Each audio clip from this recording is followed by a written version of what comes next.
Өчигдөр үзэгчдээ Монголын үндэсний олон нийтийн телевизээс бэлтгэн хүргэдэг нийгмийн хэлэлцүүлэг нэвтрүүлгийн шинэ дугаар 600-ийн студиэс шууд хүрч байна. За өнөөдөр бид хүүхэд хэрэглэгч аяны хүрээнд тэнхүү нэвтрүүлгийг бэлтгэн хүргэж байгаа. Бага насны хүүхдийн эрүүл мэнд ба хоол тэжээлийн асуудлаар бид ярилцахаар студиэс очиж орж ирээд байна. Та бүхэнд өчигдөр. За тэгэхээр өмнө бид энэ студид яг сургуулийн хүүхдийн бага ангийнхны бол хоол тэжээлийн асуудлыг ярьсан. Өнөөдөр бол цэцэрлэгийн бага насны хүүхдийн хоол тэжээлийн эрүүл мэндтэй холбоотой асуудлыг ярих гэж байна. Тэгэхээр би та бүхний дунд юу гэж тавих вэ гэхээр за ингээд хоол тэжээлэхээр энэ чинь бас олон салбарын асуудал үүдэг. Үдэ аж ахуй, мэрэгжлийн хяналт, боловсрол, эрүүл мэнд гээл зөндөө олон салбар дундын асуудал. Ер нь манай улсад ийм ямар бодлого байна? Ийм хоол тэжээлийн бага насны хүүхдэд одоо сургууль цэцэрлэгт явж байгаа хүүхдүүдийн ийм одоо хоол тэжээлээр ингэж хангана гэсэн.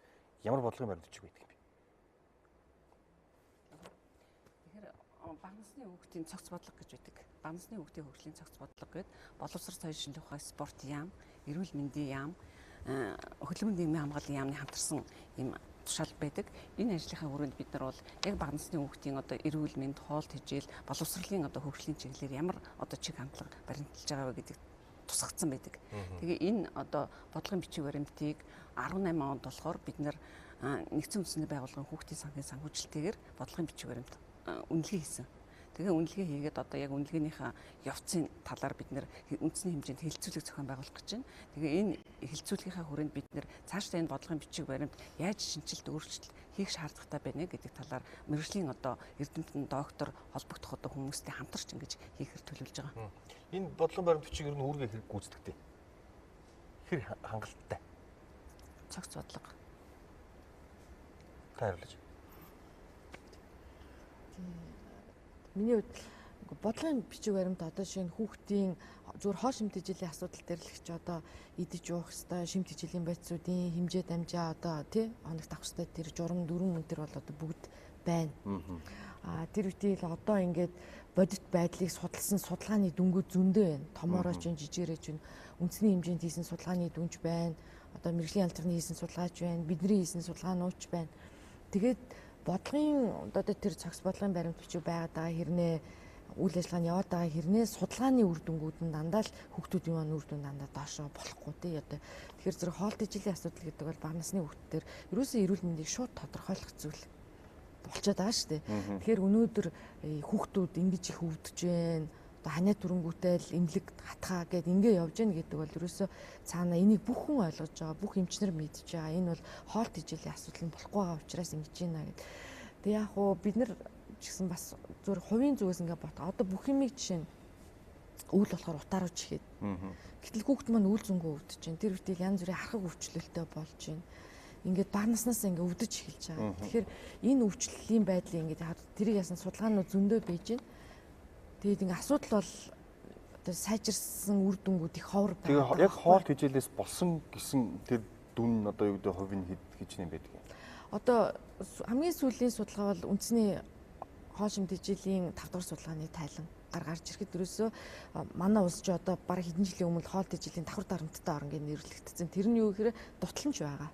Цус багтламж байгаа, АМД-ийн дутламж байгаа, нөгөө йод дутлал бахуу тэрнүүд нь ч байгаа бага насны хүүхдүүд байж байна.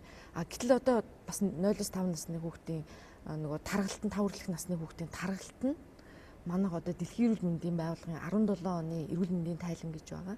Тэр тайлан дээр чинь манай улс бүсээ бараг тэргүүлээ явж байгаа. Аз нам хондлон бүсээ тэргүүлээд явж байгаа. Тэгэхээр тэр чинь өөрөө нөгөө гадаадынх нь одоо чинь яг одоо энэ одоо Дэлхийн эрүүл мэндийн байгууллага ч юм уу их тийм айц одоо хэцүү үр дүн харагдаад байна шүү дээ. Дутагдaltaй байна. Тэгсэн хэрнээ бас хүүхдүүд илүүдэлж интэй болчоод байна. Тэгэхээр энэ зүрхчүүн цаана шинжилгээнийхаа яваар ойлгохоор бол ерөөсөө л хүүхдүүдийн хоол шимт тэжээлийн байдал нь болохгүй байна л гэсэн утгатай байж байгаа. Та бүхэн пүрвж ярьж байгаатай санал нийлж байна уу?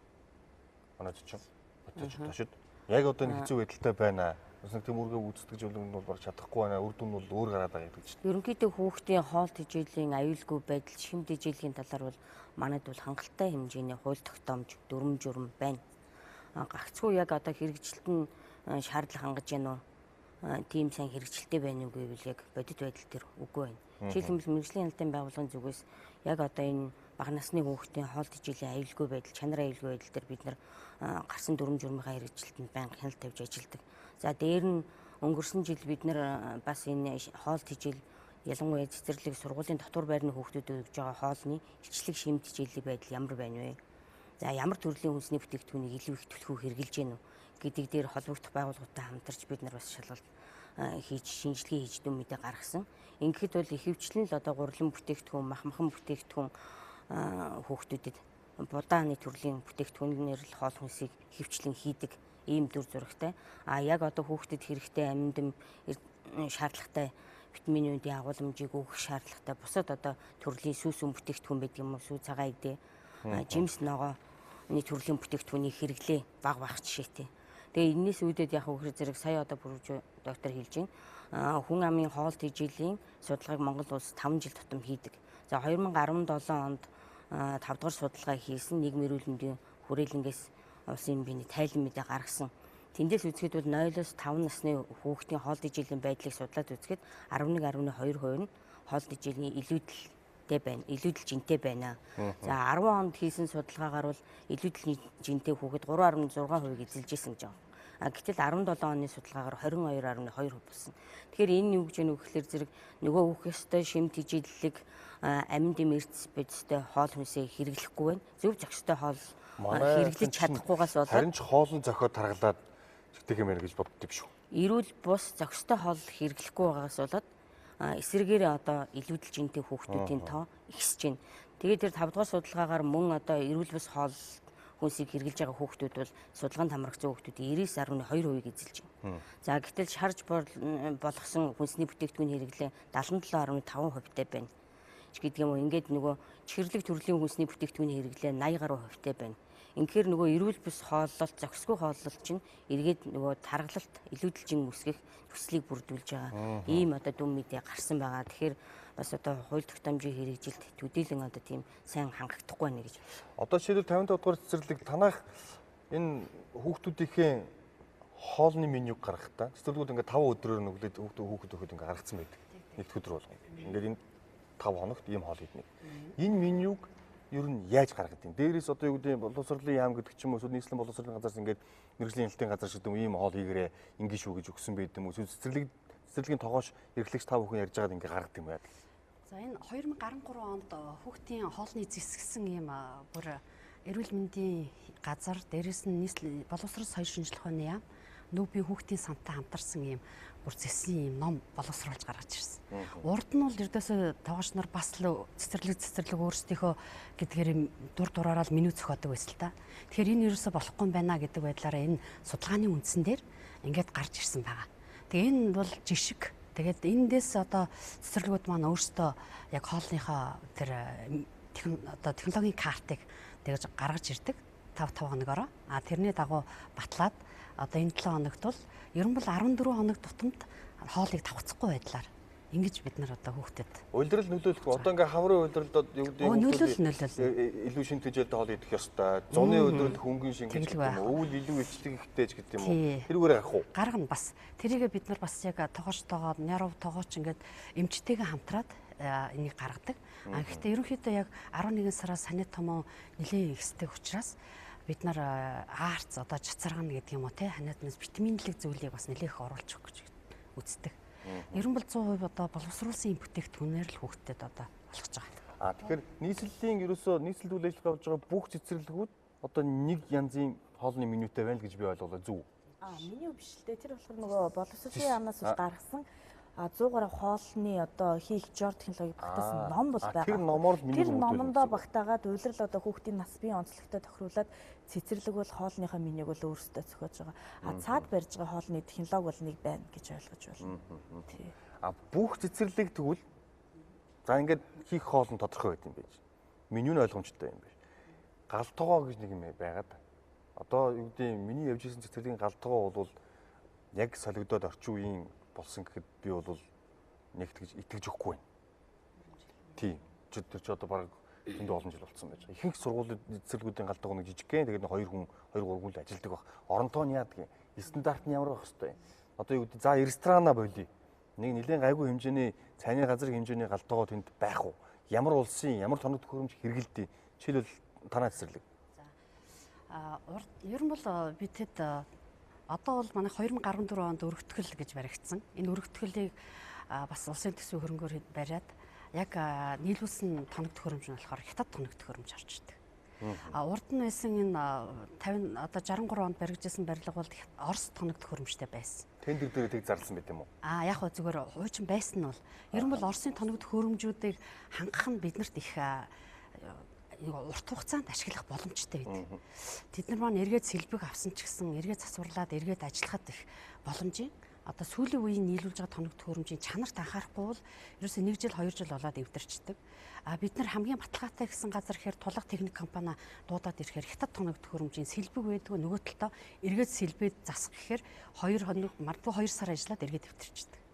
Тэгэхээр одоо энийг бол бодлогоор ингэж чиглүүлж өгч цэцэрлэгийн гал тогоо гэдэг зүйлийг бодлогоор чиглүүлж өгөөд яг Оросын тоног төхөөрөмжөөр бүрэн хангаж өгөх нь хамгийн чухал байна. Гэхдээ тэгээд тэр чинь одоо цэцэрлэг барих стандарт гэж байгаа тийм үү? Одоо давхраар ангитай юм барилгын үед стандарт байдаг. Гэхдээ гал тогоон одоо тэдэн метр квадрат одоо ингээд 400 хүүхдэд цэцэрлэг байлаа гэж одоо тэр 400 хүүхдийн хоолыг хийх одоо ачааллыг бодож үзээд стандартыг бодоод тэр метр квадрат нь тэгээ хоолныхын тоног төхөөрөмж гээд тэгээ одоо Европ стандарт ч байд юм уу одоо гээд ингээд ийм стандарт байдаг юм. Барилгын стандарт барилга барих стандарт нь яг хөө ерөнхийдөө бол барилгын зураг төсөл чинь яг барилга барихтайгаа холбогдуулаад хийгддэг. Тоног төхөөрөмжөө болонгууд тендер зарлаад одоо нөгөө улсын төсвийн хөрөнгөөр ч юм ингээд бас авдаг байхгүй юу? Зарим үедээ бусад компани ч гэсэн. Гэхдээ тэр нэг стандарт нь ерөнхий барьдаг стандарт байхгүй юу? Хэрвээ стандарт байдаг бол ятадчаа юу ч тэр мөнгө доороод ирж штирж байна. Авчих штт. Ер нь тэр барилга байгууламж нь өөрөө тасалгаа нь ямар байх ёстой гэдэг чиглэлээр сургалт хүмүүжлийн байгууллагын барилга байгууламжийн норм дүрм гэсэн норм дүрм байгаа. 6688 гэсэн. Энэ дээр болохоор зэрэг тэр цэцэрлэг гэхэд ямар өрөө тасалгаатай байх ёстой. Хоол үйлдвэрлэлийн хэсэг нь хүчин чадалтай тохироо хэдэн хүүхэдтэй байвал ямархуу өрөө тасалгаатай байх юм, агуулгатай байх юм уу? Хичнээн хэмжээний тоног төхөөрөмж байрлуулж суйрлуулсан байх ёстой гэдэг чиглэлийн бүх барилга байгууламжийн норм дүрм бол байгаа. Гэсэн хэдий боловч яг энэ бодит байдал дээр бол энийг шаардлага хангаж байгаа асуудал бол маш их тулгымцсан асуудал болж байна. Манайх бол жишээлбэл одоо цэцэрлэгийн гэхэд барилга байгууламжийн асуудал. Яг зориултын дагуу норм дүрмийн дагуу баригдсан юм уу? Анхнаасаа зураг төслөөр баригдчихв. Зураг төслийнхаа дагуу хийсэн зураг төслийнхаа дагуу баригдсан юм. Гэтэл яг өнөөдрийн байдлаар хяналт шалгалт хийгээд үзэхэд хоол үйлдвэрлэлийн хэсгийн өрөө тасалгаа нь зориултын бас. Зарим нь одоо шинээр баригдсан барилга мөртлөө хоол үйлдвэрлэлийн хэсгийг төлөвлөөгүй анхнаасаа. Тэгээ анхнаасаа ингээд зориултын бас төлөвлөөгүй болохоор зэрэг зай байгаа нэг хэсэг газараа ч юм уу нэг өрөөгөө хоол үйлдвэрлэлийн хэсэг болоод өөрчлөлтөөр зэрэг өрөө тасалгаа нь хүрэлцээгүй байдаг. Нөгөө шаардлагатай тоног төхөөрөмжүүд нь тэр зай хэмжээнд нь багтдаггүй. Өрөө тасалгаа нь хүрэлцээгүй болохоор зэрэг агуулгах нь бас шаардлага хангасан хэмжээнд байж чадахгүй. Ингээд бүтээгдэхүүнийг буруу хадгалдаг. Дээр нь одоо хоол үйлдвэрлэлийн хэсгийн болсон түүхий бүтээгдэхүүн хоорондоо холилдоо зай талбай багтаа учраас дамжин бохирдол үүсгэж энэ хоол хүнсний шалтгаанаас хорлох халдвар гарах. Гол үндсэн нөхцөл бол энэ барилга байгууламжийн асуудал, өрөө тасалгааны асуудал. Тэгээд одоо саяны манай хүний хэлж байгааг адилхан зориултын тоног төхөөрөмжийн асуудал. Хүчин чадалтай тохирсон 150 хүүхэдтэй л гэвэл тэр нь тохирсон хоол үйлдвэрлэлийг явуулах тоног төхөөрөмжтэй байх хэрэгтэй. Гэтэл бага хэмжээний тоног төхөөрөмж тавьчихдаг. Тэгээд хүчин чадал нь тохирохгүй, хоол хүнсээ дутуу болгодог, технологийн дагуу болгодоггүй. Энэ зөрчлүүд чинь л явж одоо эрсдлийг үүсгэж байгаа байхгүй. Энэ стандартыг одоо яах ёстой юм? Яамнаас мөрдүүлэх ёстой? Стандарт шинжилгээ зүйн газар хийх ёстой юм уу? Тэ хоол хүнсний гэдэг утгаараа хөдөө аж ахуйн яам нь хийх ёстой юм уу? Эсвэл одоо Эрдэнэтэн та бүхэн гаргаж ирэх ёстой юу? Та бүхний шаардлага одоо ингээд шаардлагаар хийх ёстой юм уу? Яах ёстой юм бэ? Энд чинь одоо хүүхдүүдийн эрүүл ах одоо бидний ярьж байгаа сэдв хоол тэгээ эрүүл ахгүй шүү дээ. Эрүүл мэндэд толгой юм шүү дээ. Энэ яг гэж аахгүй барилга барих ингээд зураг төсөл гэдэг зүйл дээр бас яг мэргэжлийн хүмүүс оруулахгүй бол цэцэрлэгийг мэдэхгүй хүмүүс зураг төсөл хийж байна.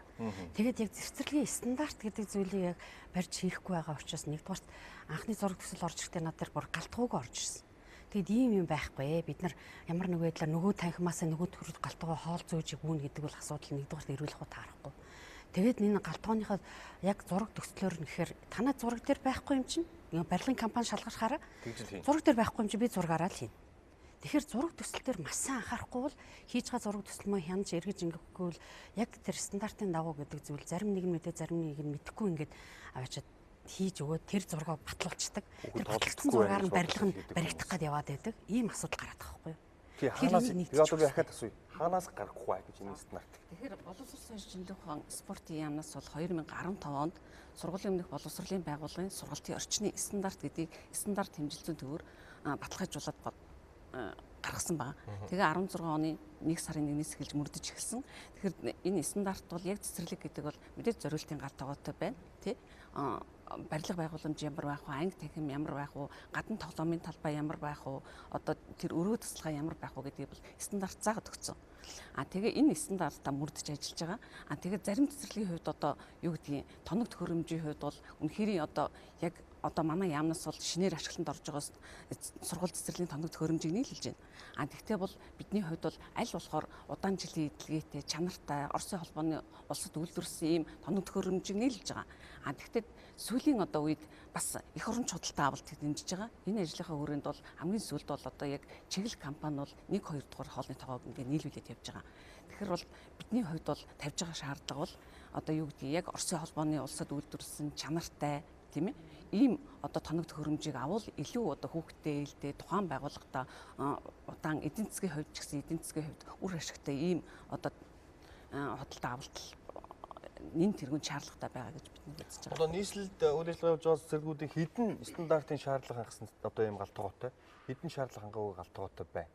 Одоо за хичнээн тэгж бүр нарийн асуул хичнээн нь одоо удаан жилийн эдлгээтэй ийм одоо тоног төхөөрөмж хэрэгжилсэн байдаг юм болоо тэр төрлийн судалгаа мэдээлүүд байх уу? За яг стандартын шаардлага нийцчин үгүй юу гэдгийг мэрэгжлийн хэлтийн газраас бол дэлгэрэнгүй тавих байх.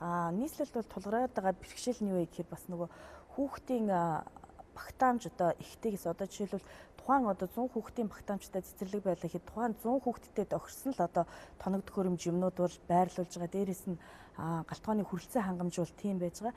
Гэтэл бол одоо нөгөө нийслэлийн хүүхдүүдийн одоо ачаал ихтэйгээс бол одоо цэцэрлэгийн норм хэмжээнээс бол давсан хүүхдүүд бол одоо бодит байдал дээр хичээлж байгаа. Тэгэхээр одоо тэрэнд ажиллаж байгаа одоо тоног төхөөрөмжийн хүрэлцээ ч гэдэг юм хүн хүчний хангамж бол бэрхшээлтэй байгаа. Бас нөгөө талаараа ийм бас бэрхшээл байгаа. Мэргэжилтэй боловсон хүчний хувьд одоо тогооч нарын мэдлэг боловсролын хувьд ямар байх вэ? Одоо энэ хүүхдээ хоол хийж байгаа юм чинь за мэдээж хүнсний технологичийн мэргэжлийн хэмжээнд хүртлээ гэдгээ болиё. Тэр хэр зэрэг туршлагатай хүмүүс ажиллаж байгаа. Хүүхдэд хоол хийж байгаа гэдгээ ойлгодог. Тэр одоо юу гэдэг ур чадвар нь өндөр ийм боловсон хүчин байж чадах уу? Тэгээд ер нь бол бид нар энэ асуудлаар зөндөл ярьж байна тий. Тэгээд ер нь энэ боловсролын яам дээр чин цэцэрлэг сургууль гээд хоёр том. Тэгээд манай улс чин сургууль хамрагталтай айгүй өндөртэй. Цэцэрлэгт хамрагталт өндөртэй.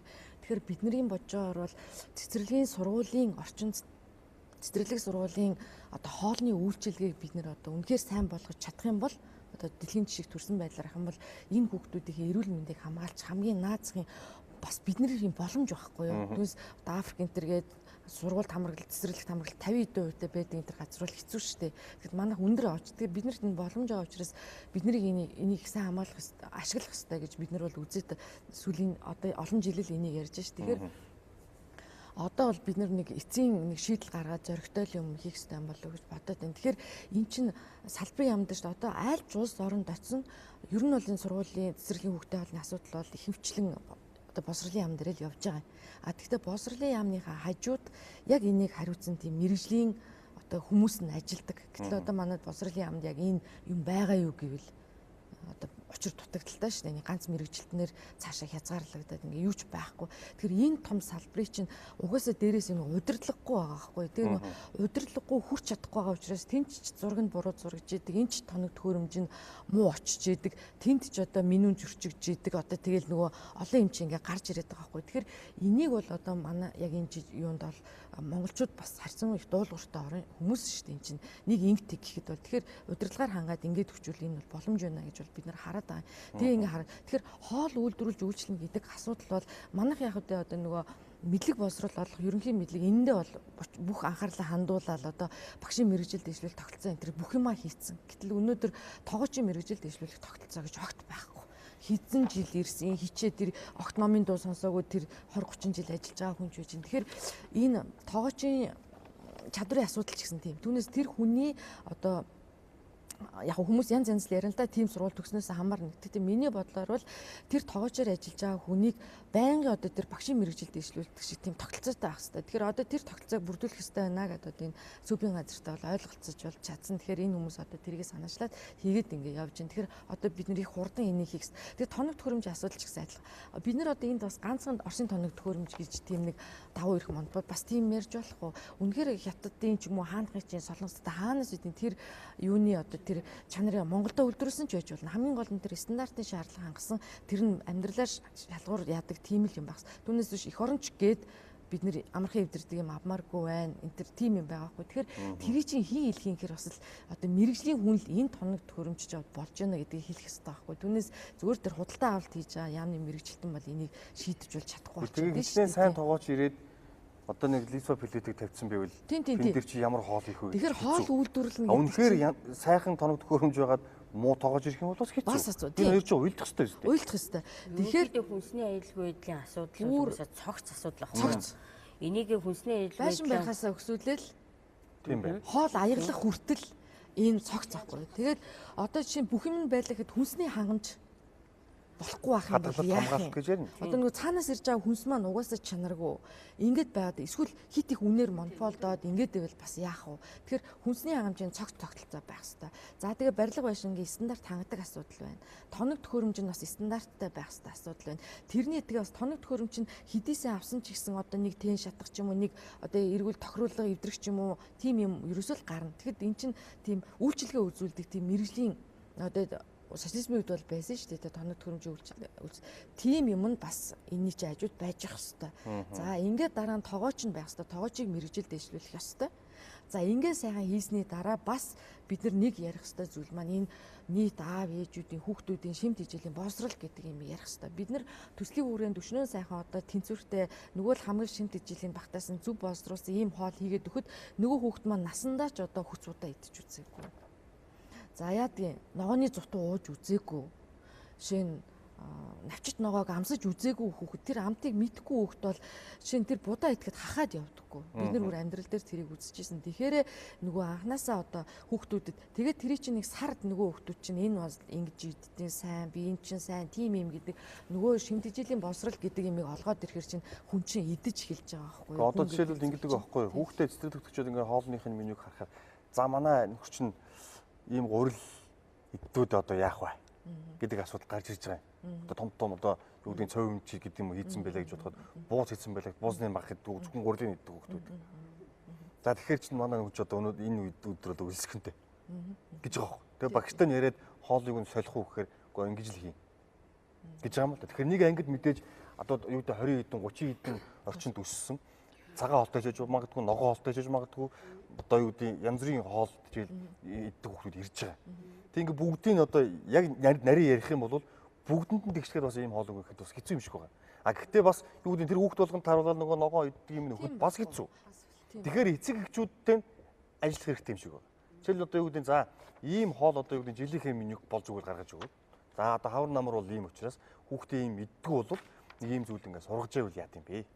Хашууны ёсон юм өгч ивэл чихэрлэг зүйл өгч ивэл тэгээ эцэг эхчүүд хэр зэрэг ойлгодгийг гэж би асуух гэдэг юм. Энэ хүүхдээ ямар хоол идж байгаа дээр анхаардаг удаа цэцэрлэг эрхлэгч үү? Анхааралгүй яах вэ? Эцэг эхчүүд бол хамгийн түрүүнд баг асуудаг зүйл нь энэ. Миний хүүхд хоолоо идсэн нь өнөөдөр яасан гэж асуудаг. Тий. Тэгээд дуршлын судалгаа гэж авдгийг. Угаасаа намар бид нар 9 сард эхлээд ирэхээр хүүхдүүд маань яг эцэгтэйгээ хүүхдтэйгээ танилцахын тулд те хүүхд маань ямар зан орон шимтэй, ямар хоолн дуртай, юу иддэг иддэггүй те. Тэгээд энэ дээр яах вэ гэхээр дийлэгтэй хүүхдүүд нөгөө бас ногоо иддэг. Ногоодоо хоорох ихээр ингээд хаягдлах гарч гад байдаг. Тэгээд ерөнхий иддэг юм нэхэр төмсөл иддэг ногоон дотроос. Тэгэхээр бид нар тэрийг сурах хэрэгтэй гэдэг байдлаар нөгөө сургалтын хөтөлбөртөө оруулж өгдөг байхгүй юу?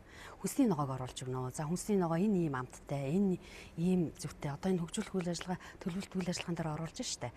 Тэгэл ийм амттай шүү гэдгийг нөгөө сургалтаа хичээлээрээ ойлгуулад зайжлах, одоо зайлгах, энийг яах ёстой бутлах гэдгээс эхлээл нөгөө шүтний үүргийн талаар ярилцаал ингэж нөгөө ойлголт өгсөөрөө хүүхдүүд маань ингээд бас тэрийг бас давхар эцэгтэй хэлэхгүй бол зарим нэг нь бол манай хүүхд иддэггүй ерөөсөө энийг бараг идүүлэх шаардлагагүй ч гэсэн юм уу тийм бас хандлага бол байдгийг.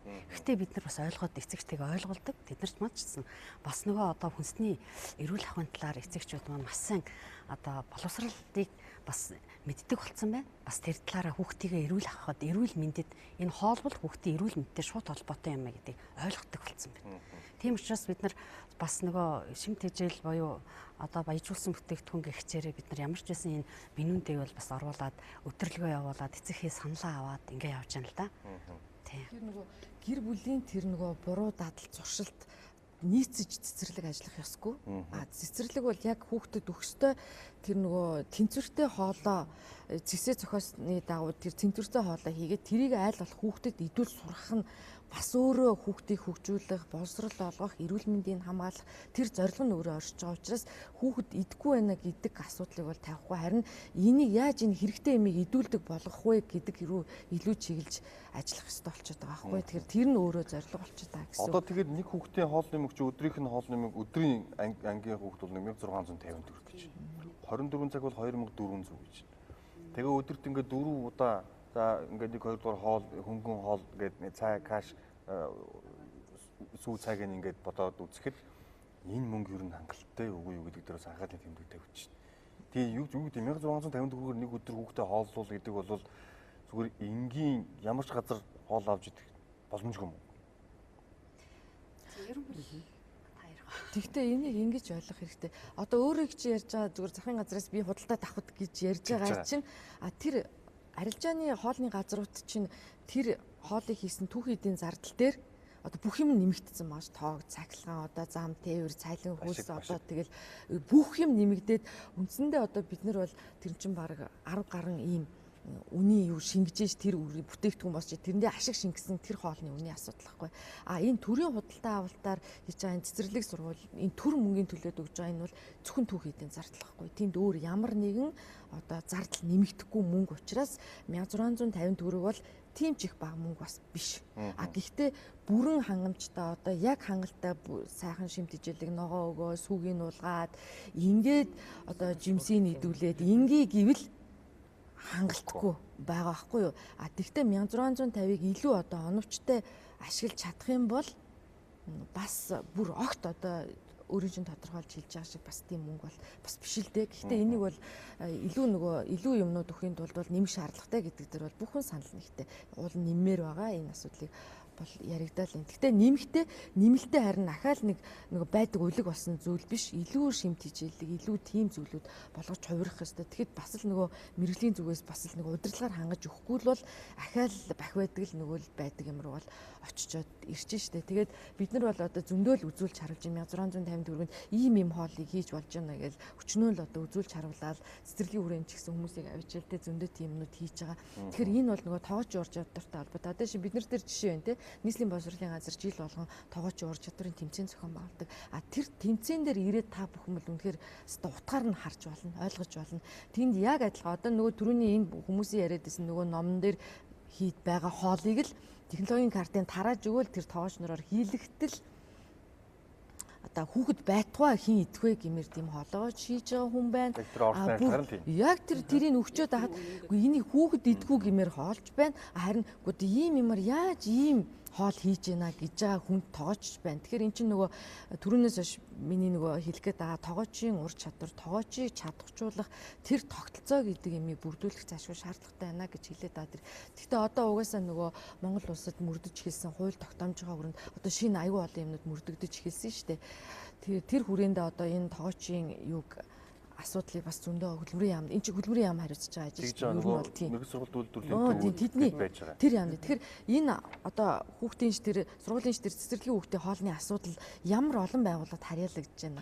Хүүхдэн боловсролын яам дээр байгаа болохоос биш нийтийн хоолны мэрэгжлийн хилцэн хүнсүдэ аж ахуйн яам дээр хүнсний хангамжийн асуудал нь хүнсүдэ аж ахуйн яам дээр байж байна. Нийслэлийнх бол тусдаа нийслэл өөрөө авсан бач шүү дээ. За тоогоочийн сургах, давтан сургах энэ тэр бүх одоо хөрөнгө мөнгө тэр асуудал нь юуны асуудал дээр хөдөлмөрийн төрийн яам дээр явж идэг. Нөгөө хяналт шалгадны мэрэгжлийн хяналт дээр байна. Нөгөө хүүхдэд хэрэгтэйгээд тэдэн грамм уурагтаа одоо ийм хоол байя гэдэг нөгөө бүх дүрм журм боловсруулж хөвчлэн тэр эрүүл мэндийн талаасаа тэр үзүүлэлтээ гаргадаг газар чинь эрүүл мэндийн яам дээр байж байна. Стандарт хийх юм бол Стандартаар явж байна. Тэгэхээр эн чинь нөгөө амар салбар дундын ажил учраас энэ дунд л асуудал. Тэгээ яг энэ бүх болгоныг ингээд зангидаад ингээ гаргасан системээр нь бодоод ингээ гаргасан за түрүү яг болгон хүчээр байна гэж.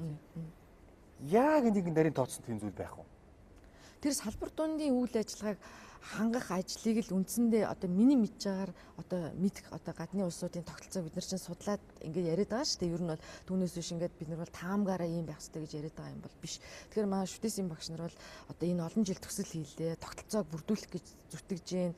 Тэгээ ингээд явж явах явцад бол энэ тогтолцоог авч явж салбар дундын хамтын ажиллагааг хангаж явж байгаа газар бол гадаадад ерөөсөө л одоо бидний мэдэх орнуудад босрлын яам дээр л энэ явж байна. Америкийн нэгдсэн улс бол нөгөө USD буюу хүнстэй аж ахуйн байгууллага тий Америкийн нэгдсэн улс. Тэгэхээр тэрэн дотроо энэ хоол шимтгийллийг хариуцсан бүр бүхэл бүтэн мэрэгжлийн баг ажиллаж байгаа байхгүй юу? Бүх юмаа хариуцаж, бүх яналтаа хийж одоо бүх юмаа барьж явж идэг юм бол байж байна л да. Тэгэхээр бид нар одоо яалтчгүй одоо энэ олон жилийн асуудлыг ярьлаа. Тэгэхэд бол энэ тогтолцооны асуудлыг тийм төр өөрөө хийх хэвээр ажил болчиход байна шүү дээ. Тэгэхгүй бол ингээл яриад яваад ямар ч үр дүнгүй харин бидний ярьж байгаа хооронд нөгөө хүүхдүүд нь л эрүүл мэндэ алдаад байна гэдгийг сая гэрэлмаа бацагч хэлээд байна шүү дээ. Тэр 10 оны судалгаа ямар вэ? Одоо 17 оны судалгаа ямар болчиход байна. Тэгэхээр судалгаа ийм амар үр дүн гаргаад байхад л энэн дээр арга хэмжээ авахгүй байгаа нь бид нар хүүхдүүдийн эрүүл мэндийг алдаад байгаа нь хитрхи одоо хил хүүхгүй болцвол болчиход байгаа учраас хурдан юм нэр хүнсний аюулгүй байдлыг хангах бол одоо төрийн бодлогын зүгээс ямар ч энд оролцохгүй байгууллага гэж байхгүй. Бүх байгууллагууд хамааралтай оролцоотой салбар дундын үйл ажиллагаа. Тэр үтгэл одоо хэрэглэж хүртэл энэ хүнсний аюулгүйг хангахад маш хэмжээний одоо өөрөө дэмжлэг үзүүлж өөрийнхөө эрүүл мэндийг хамгаалах талаар мэдээлэл олж авах хэрэгтэй. Орчин тойрондоо өр хүүхдийн эрүүл аюулгүй хоол хүнсийг сонгох, зөв хэрэглэхэд нь мэдээлэлээр хангах ёстой гэдэг эцэг эхчүүдэд хүртэл үүрэг байгаа байхгүй юу. Ингээ бүх талын хамтын ажиллагаа оролцоотой байж ич энэ аюулгүй байдал хангагдана. Зөвхөн одоо хүүхдийн хоол хүнсний асуудал биш. Гэхдээ салбар дундынхаа хамтын ажиллагааг яаж уялдаа холбоог нь хангах уу гэдэг талаар хүнсний аюулгүй байдлыг хангах салбар дундын стратеги гэж байгаа. Бодлогын баримт бичиг, хууль эрх зүйн орчин бол уг нь бол байгаа. Гэхдээ яг хэрэгжүүлэх одоо саяны Пүрүж багшийн хэлдгээр хэрэгжүүлэх механизм тогтолцоонд бүрдээ. Одоо жишээлбэл хүнсний аюулгүй байдлыг хангахад 13 оноос хойш тухайн чиглэлээр үйл ажиллагаа явуулж байгаа. Одоо цэцэрлэгийн хоол үйлдвэрлэх цэцэрлэг дээр хоол хүнсний шалтгаалсан янз бүрийн ярьж байгаа юм бол тухайн цэцэрлэг өөрөө хариуцлага 100% хүлээнэ. Яг гэвэл тэр хоол хүнсийг хэрэглэх гэж байгаа түүхийд бүтээгдэхүүнээ өөрснөө шинжилгээтэй баталгаатай гарал үүслэн тодорхой бүтээгдэхүүнийг авах хэрэгтэй. Зориултын тээврийн хэрэгслээр тайварлана. Шошгон дээр заасан нөхцөлд нь хадгалаад зөв одоо технологи зааврын дагуу хоол хүнсийг бэлтгээд хүүхдэд өгөх хэрэгтэй. Ямар нэгэн эрсдэл үүсэхгүйгээр тэхийн тулд ямар шинжилгээтэй бүтээгдэхүүнийг хаанаас авах уу? Энэ тогтолцоог яаж бүрдүүлэх үү? Гэх гарал үүслийн тогтолцоог бүрдүүлэхийн тулд манайх одоо тэр Төв аймгийн Батцанбүр тарьсан төмөс гэдгийг яаж мэдхийн ч гэдэг юм уу тийм. Энэ аюулгүй хүнсний аюулгүй байдлыг хангахад ямар тогтолцоог бүрдүүлэх үү гэдгийг хуулийн дээр тодорхой заагаад өгсөн байхгүй юу? Гэхдээ өнөөдрийн хүртэл энэ тогтолцоо маань хараахан бүрдэж чадахгүй байгаа учраас одоо нэг зөвхөн цэцэрлэгийн хүүхдийн хоол гэхээр сургуулийн хүүхдийн хоол гэхээр боловсролын яам хянд шалгадаг болохоор мэрэгжлийн хяналтын байгууллага хоёр хамаатай юм шиг л ингэж ойлгогдоод байдаг боловч энэ дээр оролцохгүй байгууллага ялангуяа Монгол улсын хувьд бол хүнсний аюулгүй байдлыг хангах бодлого нь бол хүнс үдээ аж ахуйн яам дээр үндсэндээ бодлого нь явж идэг. Гэхдээ бусад одоо саяны Пүрүж багшийн хэлдгээр бусад орнуудад бол энэ сургууль цэцэрлэгийн хүүхдийн хоол хүнсний бодлогын асуудлыг бол боловсролын яам зангиддаг гэдэг шүү дээ. Тэгээд судалгаасаа ярьлаа. Тэгээд хүүхдүүдийн дийлэнх нь ингээ нөгөө тархалтай жингийн илүүдэлтэй гэж ярьж байна. Тэгэхээр л нөгөө хоолны орц найрлага шимтгэжлийн асуудал дахиад яригдэн шүү дээ. Өөрчлөлт оргол хэрэг гарна гэдэг юм чи. Тодорхой хугацаанд. За магадгүй ахаа судалгаа хийж идэл өөр үр дүн гарахыг бас үгүйсэхгүй. Юу гэдэг нөгөө нийгмийн амьдралын өөрийнх нь бас нөлөөлдөг байх. Тийм ээ. Тэгэхээр одоо эн чинь юу гэдэг байнга юм судалгаа хийж байнга шинжилж явах хэрэгтэй асуудал юм шиг байна. Судалгааг бол манайх байнга хийдэг. судалгааны үр дүн бол байн гарч ирээд байгаа. Гэхдээ энэ дээр ямар нэгэн одоо тэр чинь нэг юм хэрэгжүүлэх ёстой байхгүй. Нэг арга хэмжээ авах ёстой байхгүй. Тэгжиж юм сайжирна, нэг бол дордно, нэг юм болно шүү дээ, тий. Гэтэл энэ зүгээр ингээд урсгалаараа л яваад байна шүү дээ. Одоо бид нар бол зөндөө дандаа л одоо сүүлийн 10 гаруй жил цэцэрлэгтэй зөндөө л дандаа холбогдсон сургууль ингээд бүх орчинтой ингээд холбогдоод тахад бол энэ хүмүүс бол одоо яах вэ гэд ингээд хараад байгаа болохоос биш эдгээр чинь ингээд нэг зохион байгуулалт тийг ингээд явчулуулна болчмоор юм шиг санагдаад байгаа байхгүй. Тэгэхээр чин энэ хүүхдийн таргалалт бол угаасаа энэ дэлхийн энэ чинь ганцхан Монгол хүүхд таргалаад байгаа юм биш.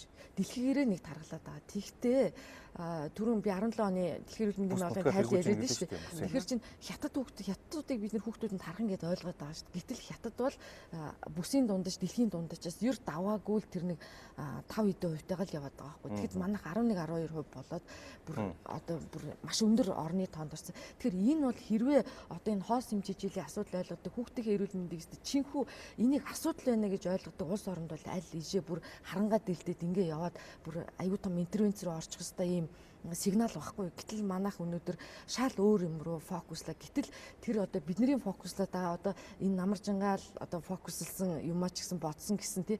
Гэтэл тэрэнд одоо аав ээжүүд бид нэр фокуслаад байх хэвээр одоо анхаарлаа хандуулад тийшээ амь амьдралаа хайчаа яваад байх хэвээр мүү. Гэтэл нөгөө ирээдүйг маань авч явах хэвээр үр хүүхдийнхээ төлөө бид нэр анхаарлаа хандуулах хэвээр. Одоо тэгэхээр яг магадгүй үзэж байгаа хүмүүс бол тэгээ бид нэр яах хэвээр юм бэ гэл ингээл тий. Одоо ингээд хүмүүс одоо энэ тийм зөндөөл чи ингээд уулзч чад хүмүүс одоо ингээд бухимддаг болсон. Тэгээ бид нар одоо яах хэвээр юм бэ гэл ингээд тэгвэл яах юм бэ гэж асуув. тий одоо тэг би яах хэвээр юм бэ гэл ингэж байгаа юм баггүй. Тэгэхээр зэрэг энийг чинь юус бид нар зааж өгөх хэрэгтэй байхгүй яг яах хэвээр юм бэ гэдгийг зааж өгөөд гэтэл нөгөө хүмүүс чинь мэдлэг тэгэхээр л нөгөө одоо л юм ингээ хүчээр хийдэг цаг бол өнгөрсөн. Тэгэхээр ерөөсөө бүх юмыг толгойтой ажиллах хэрэгтэй учраас л бид нар харин тэр ерөөсөө хүүхдүүд бол ухаантай учраас тэр шин тэжээлийн боловсролын толгоонд нь хийж өгье. Тэгэхээр тэд нар орог аав ээжигээ удирдах тавьчих хэрэгтэй байхгүй. Хэдэн жилийн өмнө бас эрүүл мэндийн яамны нэг хүн надад бүр яг хэржлээсэн л да. Нэг зурагтаар нэг юм нэвтрүүлэг заалаа л да будааны тухай. Тэгсэн чинь дараа нь хүүхэд нь гэртээ очино гэж. Ийм олон төрлийн будаа ингээ эрүүл мэндэд сайн гэж яхад та нар надад дандаа яахаар ганцхан төрлийн будаа өгч яд юм бэ гэж хүүхэд маань асууснаас болоод бид нар одоо гэртээ баг тэр өөрийгөө хилээд байгаа тэр 10 төрлийн будааг авч тавилаа гэж байгаа. Тэгээ авч тавьсныхаа дараа тэр будаагаар яаж хоол хийх вэ гэсэн чинь нөгөө ээж нарын маань мэдлэг нь яах нь дутагдаад эхэлж байгаа байхгүй юу. Тэгэхээр зэрэг бид нэр энэ хоол шимтгий жилийн боловсрол болох ажлыг их тийм нэлээд тийм дөрвтэй байдлаар хийн. Түүнээс биш тэрийг яаж ч л одоо энэ одоо эрүүл бус хүнснүүдийг хэрэглэхгүй байлганы гинүүхээс биш энэ одоо зах зээлийг нөмөрч байгаа энэ эрүүл бус хүнсний хэрэглээг орж ирж байгаа юм энэ бизнесийн давлгааг бол бид нэр 20 цагт дийлэхгүй шүү дээ. Яам бүрж багшийн ярьдаг дээр одоо жишээлбэл энэ хоол тэжээлийн шимт тэжээлтэй холбоотой боловсрол эзэмшүүлэх тухай гэж ярьж байна. Дээр нь одоо бодлогын тухай асуудал дээр ямар одоо ажил хийж байгаа. Тэгэхээр 2018 онд бол манай боловсрол сайжруулах спортын яамнаас яг одоо хоол бага насны хүүхдийн хоол шимт тэжээлийн боловсролыг сайжруулах зорилгоор бол төсөл хэрэгжүүлсэн байгаа. Нэгдсэн үндэсний байгууллага хүүхдийн сангийн санхүүжилтээр. Тэгээ эхний ээлжинд ямар ч байсан одоо яг хүүхдийн цэцэрлэгүүдэд хоол хүнс нийлүүлдэг кампани. Тэгээд холбогдох мэргэжлийн байгууллагын хүмүүсийг бол Солонгос улсууд дэлхийн нийтийн чиг хандлага одоо хайшаа явж байна тийм ээ. Бага насны хүүхдийн хөгжлийн асуудлыг хоол тэжээлийн боловсролыг аль түвшинд авч явж гин гэдгийг туршлах судлах зорилгоор Солонгос улсад яг газар дээр нь очиж туршлах судалсан байгаа. Тэгээ энэ ажлынхаа хүрээнд бид нэр тодорхой түвшинд яг бага насны хүүхдээ эцэгхийн одоо боловсролыг сайжруулах хоол шимт тэжээлийн боловсролын чанарыг сайжруулахын тулд 10 одоо интерактив хичээлийг бас хийсэн. Мөн одоо Монголын өнөөгийн нөхцөлд одоо яг бага насны хүүхдээ яг өнөөдөр ямар шимт тэжээлтэй хоол өгч байна, ямар хоолоор үйлчилж байна, цаашдаа дэлхийн чиг хандлага ямар байна гэдгийг бид нэр одоо яг харуулсан 2 баримтат кино хийсэн. Энийг хүрээнд бид нэр тодорхой түвшинд олон нийтийн одоо хоол шимт тэжээлийн боловсролыг сайжруулахын тулд бол ийм үе шаттай баримтат кино хийгээд ингэж явж байна. Цаашдаа бол цэцэрлэгийн одоо тоогооч нарынхаа мэргэжлийг дээшлүүлэхийн тулд холбогдох одоо яам мэргэжлийн байгууллагатай хамтарч бол энэ мэргэжил дэвшлэх журам боловсруулах гэж байна. Бэлтгэл ажил хийгээ явж байна. Тэгээд цаашдаа бол яг бага насны хүүхдийн хоолны асуудал бол үнэхээр өнөөдөр яг 1650 төгрөгөөр ингээд хоолоод байх уу 24 цагийн цэцэрлэгийн хувьд бол 2400 төгрөгөөр ингээд хоолоод байгаа нь бол яг өнөөдрийн одоо Монгол хүүхдийн хэрэгцээг хангаж чадж гэнэ үгүй бол тодорхой түвшинд бас биднэрт бол асуудалтай байгаа. Тэгэхээр бидний хувьд бол тодорхой түвшинд бид нар яг цаашдаа бол хүүхдийн хоолны мөнгийг одоо сургуулийн өмнөх боловсролын тухай хуулиндаа цаацсан байгаа. Эцэг их тодорхой хувийг хариуцна гэж заасан. Тийм учраас бид нэр хоолны мөнгийг бол тодорхой түвшинд 8-аас 10 цаг үйл ажиллагаатай цэцэрлэгийн хувьд бол 2500-аас буухгүй. 24 цагийн ажиллагаатай цэцэрлэгийн хувьд нэг 3500 төгрөгөөс буухгүй байхаар урьдсан байдлаар ингээд төлөвлөгөөд тооцоо судалгааг нь гаргаад ингээд явж байгаа. Ааха. Хувийн цэцэрлэгүүдийн одоо хоолны асуудал дээр нь ямар бодлого байна? Тэр одоо эцэгчүүд мэдээж төлбөр төлөөд өгж байгаа учраас тэдний одоо хүүхдүүдэд үйлчилж байгаа хоолны за тоо нь бол нэлээд олон байдаг юм байлээ. Меню нь бол бас нэлээд өөр байдаг. Энэ дээр харин гэхдээ тэр нөгөө нэг барьж байгаа ном, меню, орц, найрлага энэ төр давхар үйлчлэх үү эсвэл өөр байдаг юм. Тэгээд тодорхой түвшинд мэдээж хэрэг тэр загварыг бол хоолны жор загварыг бол харна. Тэгвэл төрийн бас өмчийн цэцэрлэгийн хувьд бол эцэг гэхээс одоо сургалтын төлбөр авж байгаа учраас тодорхой түвшинд төрийн өмчийн цэцэрлэгийг бодвол бас харьцангуй одоо нэмэгдэл хоол одоо мэдээж байгаа төрийнхээс арай ялгаатай байдлаар хоолны нэр төрлийн хувьд тоо хэмжээний хувьд ч гэсэн арай нэмүү. Гэхдээ дүрм журмдаа захирагдчих юм шүү дээ. Дураараа одоо төлбөр төлдөг хувийн их гээд хамаагүй намаагүй хоол хийгээд янз бүрийн хоол хийгээд өгöd байх юм байна. Гэхдээ бол яг л хоолныхоо нөгөө цэцэрлэгийн хүүхдийн одоо яг стандарт дөрвөө мөрдөл явна. Яг цэцэрлэгийн хүүхэд одоо бага насны хүүхэд гэж тэгт чинь одоо яг ямар хоолныхоо цэцгийг хараад яг тэр хоолны менюний дагуу загвар одоо хоолны технологийн картын дагуу ингэж хоолоо зохиож цэцээ боловсруулж ингэж хэрэгжүүлдэг. Нийслэлийн боловсролын газраас яг энэ одоо шинэ төжилтэй холбоотой хоолтой холбоотой нөгөө боловсролын асуудал дээр ямар ажлууд хийж байгаа. За манайх болохоор яг энэ чиглэлээр бол энэ шинжлэх ухааны технологийн их сургуультай бол нэлээд олон жил бас хамтарч ажиллаж байна. За түрүүн бас нөгөө тоогооч нарын мэрэгжлийн талаар ярьжсэн тийм ээ. Тэгэхээр 2014-15 онд энэ шинжлэх ухааны технологийн их сургууль хөдөлмөрийн газартай хамтраад нийслэлийн хэмжээний бүх тоогооч нарыг бол аттестачлалын шалгалтанд бол хамруулсан байгаа. Тэгэхээр энэ шалгалтанд бол баг 30 орчим одоо тоогоочийн 3 дугаар түвшний шалгалт авахд бол унсан 200 орчим хүн тий. Тэгэхээр эдгээр одоо тоогооч нар бол ерөнхийдөө 3 дугаар түвшнийг хангаж чадахгүй байна гэж дүгнээд нийслэлийн хөдөлмөрийн газартай ярилцж байгаад бол эдгээр тоогооч нарыг бол мэрэгжил дэвшлүүлэх давтан сургалтанд бол одоо бас хамруулад ингэ явж байгаа. За ерөнхийдөө бол уламжлал болгоод жилдээ бол 2 удаагийн сургалтыг бол зохион байгуулаад явж байгаа. Манай нийслэлийн боловсролын газрын зүгээс болохоор бүгд найрамдах Солонгос улсын ВИТ гэх төрийн бас байгууллагатай хамтраад КОИКА гэдэг олон улсын байгууллагын дэмжлэгтэйгээр Улаанбаатар хотын хоол шинж тэжээлийн менежментийг сайжруулах гэх төслийг бол 2018-аас 20 онд бол хэрэгжүүлэхээр ингээд санамж жижиг байгуулад ажиллаж байгаа. За энэ хүрээндээ болохоор яг хоол үйлдвэрлэл үйлчилгээний загвар төслийг бол Сонгон хайрхан дүүргийн 117 дугаар цэцэрлэг дээр бол байгуулсан. За Солонгосын одоо жишгээр гэсэн үг тийм ээ. Ингэж байгуулсан. За энэ хүрээндээ бас энэ олон байгууллагын тогтолцоо одоо хэрэгтэй гэж ярилцж байгаа тийм ээ. Яг энд одоо ажлын хүрээнд бол за Улаанбаатар хотын захирагчийн ажлын алба, мэрэгжлийн хяналт, за нийслэлийн хүн сүдэн аж ахуйн газрын одоо холбогдох мэрэгжлийн байгууллагын ажилтныг бол жил болгон одоо 2 удаагийн ийм сургалтанд оролцуулаад одоо яамтай хамтраад энэ ажлыг бол зохион байгуулалт явуулж байгаа. За мөн төрийн өмчийн цэцэрлэгийн мэдээж удирдлага зохион байгуулалтыг хангахын тулд одоо эрхлэгч нарт бас энэ хоол шинж тэжээлийн сургалт болгох одоо энэ сургалтыг бол уламжлал болгоод зохион байгуулж байгаа. За энэ жил мөн 4-5 сар зохион байгуулгаар ингээд төлөвлөд байна. Багш нар маань бас ойлголттой болох хэрэгтэй юм шиг. Багшаар дамжуулж хүүхдээр дамжуулж эцэгхэд нөлөөлдөг тийм биз? Тийм удирдлагаас тэжээлийн аюулгүй байдал, хоол хүнсний шим тэжээлийн асуудлыг хүүхдэд багаас нь олгохын тулд нэгдүгээр эцэг эхчүүдийг олон нийтийн мэдээллийн хэрэгслэр энэ талын мэдээлэлттэй болгох асуудал. Нөгөө талаас тоогооч нарыг анх бэлтгэж байгаа сургалтын байгууллагууд байна. За дээр нь цэцэрлэгийн багш нарыг угаасаа анх мэрэгжил эзэмшигтэн тэр сургалтын хөтөлбөрт нь энэ хүүхдийн хоол тэжээлийн онцлог, зохистой хооллолт, хоол хүнсээ яаж сонгох ёстой, яаж зөв хэрэглэх ёстой гэдэг энэ мэдлэг олгодог мэдээлэл олгох хичээлийг сургалтын хөтөлбөрт оруулах зайлшгүй шаардлага байгаа байхгүй. Яг одоо бодит байдал дээр бол цэцэрлэгийн багш нар энэ талын мэдээлэл маш одоо таарахын байдаг. Одоо сургалтын хөтөлбөр байхгүй багш бэлтгэж байгаа тийм. Одоогоор бол байхгүй байгаа. Тэгээ нөгөө яг одоо бага насны хүүхдийн хоол тэжээлийн асуудал гэдэг сургууль бэлтгэдэг одоо Монгол Улсын боловсролын их сургуулийн харьяа сургуулийн өмнөх боловсролын сургууль байгаа. Энэ дээр болохоор эрүүл ахуй хичээл ордог. Тэрэн дотроо бага насны хүүхдийн хоол тэжээлийн асуудал гэдэг нь багтаад шингээд явдаг байгаа. Тэгэхээр энэ чиглэлээр тодорхой төвшөнд бол багш нарт ингээд мэдлэг олгодог. Бидний хувьд одоо сүүл хийж байгаа түрүүн би ярьсан шинжлэх ухааны технологийн их сургуультай хамтраад яг одоо багштаа зориулсан хүүхдэд зориулсан ийм хичээлийг одоо хүүхдэд зориулсан хүүхдийн одоо кино тий жишээлбэл одоо сүүн бүтээгдэхүүн уул одоо хүүхдэд ямар хэрэгцээтэй юм бэ гэдэг талаас нь тийм миний хоол гэдэг ч юм уу тийм ийм тодорхой нэг 10 сэдвийн хүрээнд бид нэр хүүхдэд зориулсан хүүхэлдэйн кино хийсэн. Багштад зориулаад энэ одоо хоол шинэ хичээлийн боловсролыг бага насны хүүхдэд олгохын тулд цэцэрлэгийн багш одоо яг ямар энэ хичээлийг яаж заах вэ гэдэг бүр аргачлалын гарын авлагыг боловсруулад ингээ гаргах гээд бэлтгэл ажил хийж байгаа. Тэгэхээр энэ ажлынхаа хүрээнд бид нэр тодорхой төвшөнд багшаа бас сургана, зориулаад сургалт зохион байгуулж явуулна, хүүхдэд зориулсан хүүхэлдэйн кино хийж байна.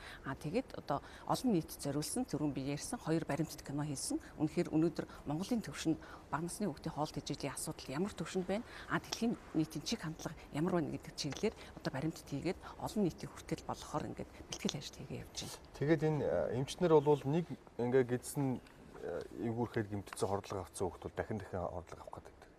За хайрсан шарсан төлсөн юм бол ходоод нэмгийг үүсгдэг. Хүүхдүүдийн одоо бага насны хүүхдүүдийн ходоод нэмгийгтэй хүүхдүүдийн тоо нэлээд өндөр ихсэж байна гэдэг зүйлийг бол ярьдаг, хэлдэг.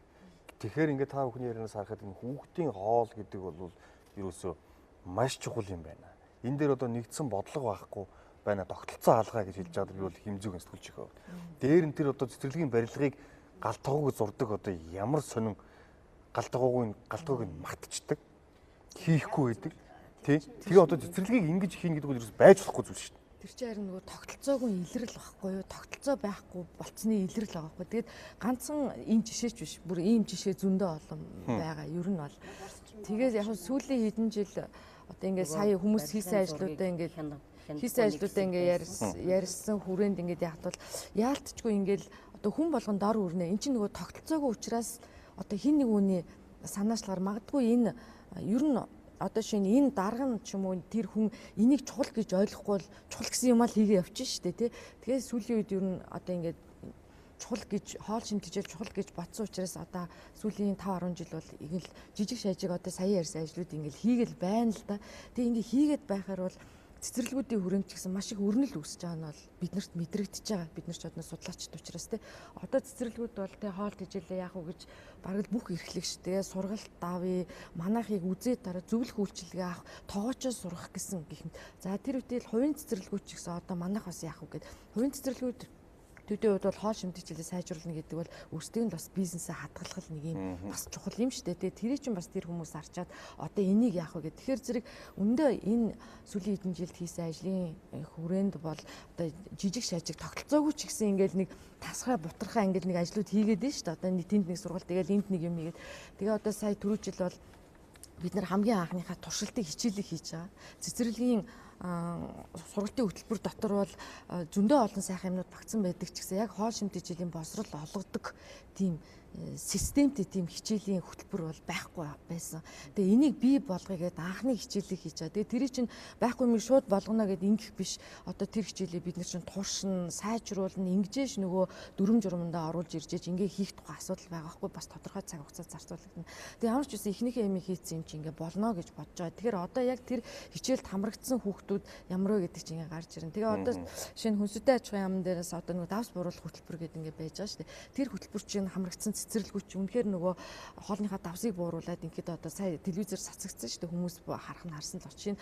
Цэцэрлэг дээрээ давс бахта хоол идээд байгаа хүүхд маань гэртээ очино дараа гэрийнхээ хоолыг идэхэр чинь миний хоолоо хорсоод идэг болцсон гэд. Тэгэхээр түрүүний нөгөө энэ нөгөө бид нар цэцэрлэг сургуулаар дамжуулж бид нар ямар их асар их одоо боломж бид нар хүн амынхаа эрүүл мэндийг хүүхдийнхээ эрүүл мэндийг сайжруулах боломж байгаа мэй гэдэг чинь эндээс харагдаад байгаа байхгүй. Тэгэхээр бид нар хүүхдээ өвдчгөр мэдээж яах вэ? Эмнэлэг барих асуудлыг бол мэдээж ярилгүй яах вэ? Тэгвэл бид нар тэрийг өвдүүлчихэд эмчлээд авах нь чухал биш шүү дээ. Тэгэхээр одоо юу гэдэг энэ засгийн газрын зорилго бол зорилт нь одоо юу гэдэг маш олон цэцэрлэг сургууль шинээр барьж байгаа гэж тэгээл. Цэцэрлэгийн хүртээмжийг нэмэгдүүлнэ хэдэн ч тоо билээ ярьдаг. 100 гаруй тоо шүү дээ. Тэр цэцэрлэгүүдийг барихтаа жишг өрчмөр. Галтгооных нь асуудлыг шийдэв. Тэгээ хоолных нь одоо асуудлыг шийдэв. Тэгээд за одоо энэ цэцэрлэгүүдийг та дагаад яваа. Гээ ингэчүүл одоо болчих юм шиг байна. Харин л одоо тэгэхээр нэг удирдлагын тогтолцоо бүрдэж өгөөсөө тэнд нэг чиглүүлэгч хэрэгтэй болчиход байгаа байхгүй. Тэгээ галтгоо би одоо ахаад бас нэг юм хэлчихье гэж байна. Галтгоо баригдлаа. Сая бид нар дээр тохиолдсон бас зовлон байхгүй. Ингээ галтгоо гэдэг зүйл чи өөр их тийм хэцүү. Зүгээр нэг ангид суугаад тэнд нэг ном барай хичээл заачих тухай асуудал шал өөр зүйл байхгүй. Жишээ нь одоо галтгоо гэхээс салхивчгүй хийчихэл юм бол агаржуулалтын асуудлыг шийдэхгүй л ах юм бол ерөөсө шинэ баригдсан байрлал гэхэд 1 жилийн дараа л ихэд тэнд мөнгө зөрөх. Одоо сүүлийн үеийн мөөгөн цэрийн хоруу чанар маш өндөр болчиход байгаа. Тэгэл энэ их хавдар үүсээд байгаа чинь тимчтэй ч холбоотой ч юм уу. Тэгээ одоо шалтгаан тодорхойг л өвдөд идэг монголчууд гэтэл тэр өвдсөн шалтгаан гэдэг бол цаанаа байж л байгаа. Ямар нэгэн шалтгаан байж л байгаа. Тэгэхээр тэр агааржуулалт байхгүй галтгаал байх юм бол асуудалтай болчиход байна шүү дээ. Тэгэхээр агааржуулалтыг хийж өгдөг компаниуд маань тэр галтгоо байтугай ангин тийм байна. Цэцэрлэг дээр анги бас тийм байна. Хүүхдээ авах гал орхив хийсэн юм болчихвол ерөөс. Тэгээ хөлсөн булзаас идэв хөтгөө гэдэг. Тэгээ угаасаа утаанд онгойлгох боломж байхгүй аюу хэцүү. Тэгээ нэг өвдөлт мэдлчин гэж ингээ яриул бид нар сэтгүүлсээ халиад яриул цэцэрлэгийн асуудал ерөөдөө дөөрөө би аавгүй учраас их олон зовлон байна. Тэгээ нэг арай их нэгэн суглагаар хойжоод хүүхдээ өгдөл нөгөө асуудал. Түрүүний нэг барилгын асуудал дээр яг энэ зураг төсвөл одоогор бол нэг манай баригдаж байгаа цэцэрлэг үл галтгоотой. Ягаад тэгэхээр би яг анхны зураг төсөл нь орж ирэхэд нь бид нар яг мэрэгжлийн гэдэг улсаар бид нарт сануулдаг л да. Тэгэхээр тэрийг ийм стандартын дагуу юм байх хэвээр энийг яг шигтгэж өгөө. Ингээд яваад бид нар засч авч байгаа. Тэгэхээр тэрийг маш сайн ажиглаж бид нар хийлэхгүй бол үнэн хэлэхэд зарим нэг одоо сургалтын орчны стандартаараа бүр эн чинь бүр эцэг хөтөг зөвлөгөө өгтөв. Дээрээс нь нөгөө нэг зан заншлын өргөө гэдэг ингээд өшөө архив бичих хэрэг хадгалах өрөө гэдэг ингээд олон стандарт гараад ирж байгаа байхгүй. Тэгсэн чинь одоо сүүлийн зураг төсөл нь олонгууд чи зарим тэр өрөө таслага хийх ийм өрөө таслага үнэхээр хойрлж байгаа. Таны ажилд уг нь бол тэр галтгооны зураг төсөл тоног төхөөрөмжлөө зурлаад явах ажил уг нь биш үстэй. Уг нь бол биш л дээ. Гэтэл одоо тийм тогтолцоо байхгүй хийхгүй учраас бид нар өөрсдөө ихээс өөр арга. Эргэлэгч нь өөрөө одоо зөвлөлөх тиймтэй зурлаад явж шүү дээ. Хоттой нэг энийг анзаарч байна. Энийг анзаарахгүй бариулчихж байгаа хүн зөндөө байгаа шүү дээ. Тэгээд түрүү жил бол Чингэлдээ дүүргээс бид нэрлүү хүсэл тавьсан байхгүй манай сургууль руу. Манад баригдж байгаа цэцэрлэгүүдийг ирээд үзээд өгөөч. Аль үшээ баригдсан байхгүй. Тэгээ очиод үзээд өгөөч гэсэн. Очиод үзсэн ч ерөөсөө тийм урсгал шуум бүгд буруу. Тэгээд Чингэлдээ дүүргийн бас тэр дарга сортоотой л хүн байгаа байхгүй. Сэтгэлтэй хүн байгаа байхгүй.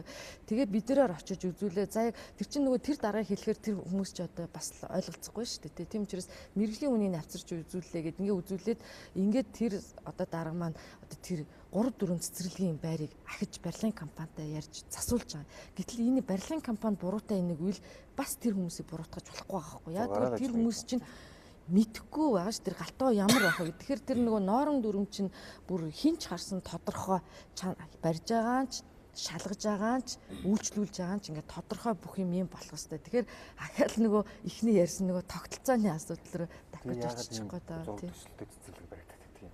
Одоо нийслэл боловсрол би асууя. Гэхдээ манай яамны зүгээс бол яг тендер зарладаг л да. Цэцэрлэгийн одоо шинэ барилга байгууламж барихын тулд тендер зарладаг. Гэхдээ зураг төслийн хувьд бол яг үнэхээр би бол гайхаж байна. Яагаад гэвэл улсын хэмжээнд манайх чинь бүр ингээд одоо 100 хүүхдийн хүчин чадалтай, 150 хүүхдийн хүчин чадалтай, 280 хүүхдийн хүчин чадалтай цэцэрлэг барина гэхэл тогтсон одоо стандарт байгаа. Жишг одоо бүр зураг жишг загвар байгаа. Тэгтэл өнөөдөр яагаад ингээд тэнцээ яг одоо юу өргөтгөл гэдэг утгаараа бас тийм нэг алдаа гарсан байж болно. Түүнээс яг цэцэрлэгийн барилгыг шинээр барьж байгаа тохиолдолд тийм алдаа гарах ёсгүй. Яагаад гэвэл улсын хэмжээнд бол яг ийм жишг ийм загвар гарсан барьж байгаа. Тэр байтугай өнөөдөр гэл тэгэхэд би нүүбийн хүүхдийн сангийн санхүүжилтээр одоо Баян зүрх дүүрэгт барих 100 хүүхдийн хүчин чадалтай цэцэрлэгийн одоо зураг төсвийг миний хувьд бол тэг санал тавьж байгаа. Яг гэвэл үнэхээр одоо тий эко бүр цахилгааны одоо хэмнэлттэй тийм ээ нарны халаалттай ч байдаг юм уу тийм байдлаар одоо яг ингээд эко ийм стандартын шаардлага хангасан сүүлийн үеийн тийм шин одоо цэцэрлэгийн зураг төсвийг гаргаж өгөөтэй гэдэг төсөл тавьж байгаа байхгүй. Тэгэхээр бидний хувьд бол цаашдаа бол яг гоо энэ цэцэрлэгийн өргөтгөл гэдэг утгаараа тийм хандсан байна. Миний хувьд бол ингээд харж байхад бол тэр үндсэн барилгатай нөгөө өргөтгөлийг бол ингээд хоолоогоор холбох ч байдаг юм уу ямар нэгэн байдлаар ингээд юутай зураг төсөв байх байтал тэгж хийсэн болов гэж бодож байна. Түүнээс яг галтгоогүй цэцэрлэг баримлж байх төлөвлөсөн хойш барилга байгууламжийг барихгүй байх чинь. Яг тэгэхээр би одоо шинээр тоног төхөөрөмж суйрлуулахад мэрэгжлийн байгууллагаар зураг төслийн хийлгэж мэрэгжлийн хэлтийн байгууллагаар хянуулж дүгнэлт гаргуулж иж барьдаг гэсэн 17 оноос хойш. Тэрний өмнөх асуудал гараад байна тийм үү? Одоо мэрэгжлийн хэлтийн байгууллагын мэрэгжлийн хяналт ингээ хяндаг болсноороо гайгүй босох байх гэж та бүхэн найдаж байгаа юм. Ер нь бол ийм асуудал гарахгүй байх гэж. Гэтэл эцэгчүүд юу гэдэг вэ гэхээр арайч нэг юм үүдээ суглагаар нэг юм хүүхдээ оруулчаад ардаас нь нөгөө цэцэрлэг дээр нь янз бүрийн шаардлага тавиад зүг чимхэгүүлэх гэдэг багхгүй юу? Эцэгчүүд ер нь амьдрал дээр тэгэл одоо цэцэрлэг чи ийм байна, хоол нь ийм байна. Одоо нэг хүүхдэд ноогдох нөгөө метр квадрат агааржуулалт гэж ярих юм бол төмөн юм ярь шаардлага тавиул стандарт яриул. За зүгээр цэцэрлэгтэй босно л азник хол. Азны. Одоо ингээл нэг юм явж байгаа л төгсгөөс яах.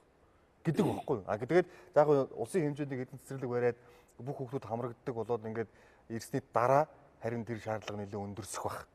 Тэр болтол зүгээр нүдэн ханаад явах биш. Энэ алдаа завхрал байх юм бол энийгээ засаад тэгээ энэ одоо хүүхдүүдийнхээ эрүүл ах уй ядаж энэ хоолны асуудлыг зэгсэлж өрнө шүү дээ. Тийм үстэй. Сая шин сайд бас энийг барилга байшин барьж байгаа сургууль цэцэрлэгийг эрхлэгч компани захирлуудыг авч уулзсан л да. Нийслэлийн боловсролын газар дээр яам дээр ингэж яасан баг. Тэгээд бид нарт яг ярилцлага өгөхдөө нэгдүгээрт тэр яг хугацаанд барилга байшингаа чанартай барьж өгөх талаас компани захирлуудтай ярьсан байлээ.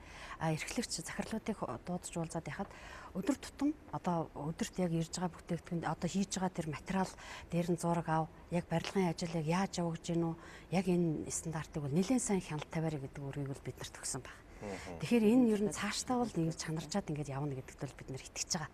Тэгээд энэ барилга байшин урд нь ингээл жил дамнаал ингээл алгасаад дахиад болохгүй боллоо хөрөнгөө нэмээчгээл ингээд компаниуд суудаг байсан бол энэ жил бас нөгөө цэцэрлэгийн эрхлэгч нар энд оролцоо маань нэлээд идэвхтэй болчихж байгаа учраас дээрэс нь бид нар ирж байгаа бүтээгдэхүүний ч гэсэн зургийг аваад 7 хоног болгон өдөр болгон зураг аваад нөгөө нийслэлийн хилцтэй өгөөд дүүрхийн хилцэд өгөөд хилцээс боловсролын нийслэлийн боловсролын газар дээрээс нь газраас нөгөө яам руу тэгээ яамнаас сайдад ингээд очих юм дамжлах хяналт нэлээд өргөсөд ирчиж байгаа. Тэгэхээр энэ дээр бид нараас илүү чанарчих байх гэж юу найдаж байгаа. За барилга байгууламж төрөхээр бид нар одоо 5 орчим минут үлдсэн байна. Тэгэхээр яах вэ гэхээр за түрүү ингээд хоолд үйлдвэрлэлийн процесс дээр тийм бас асуудал байгаа юм байж. Хийж байгаа хүмүүстэй тийм юм байж. Гэтэл нийлүүлж байгаа хүнсний бүтээгдэхүүн хангамж дээр ер нь ямар одоо шаардлага хангаж байгаагүй юу? Ямар одоо юу гэдгийг урсгалаар яадаг тэгээ хадгалалтын гэл гэх юм бол бас асуудал ярих л баг. Ерөнхийдөө ханган нийлүүлэлтийн асуудал бол Улаанбаатарт бол цэцэрлэгийн ханган нийлүүлэлтийг 4 аж ахуйн нэгж хийж байгаа. Нэгдсэн журмаар аймаг орон нутгууд бол ихэвчлэн одоо 80 гаруй хувь нэг гэрээт аж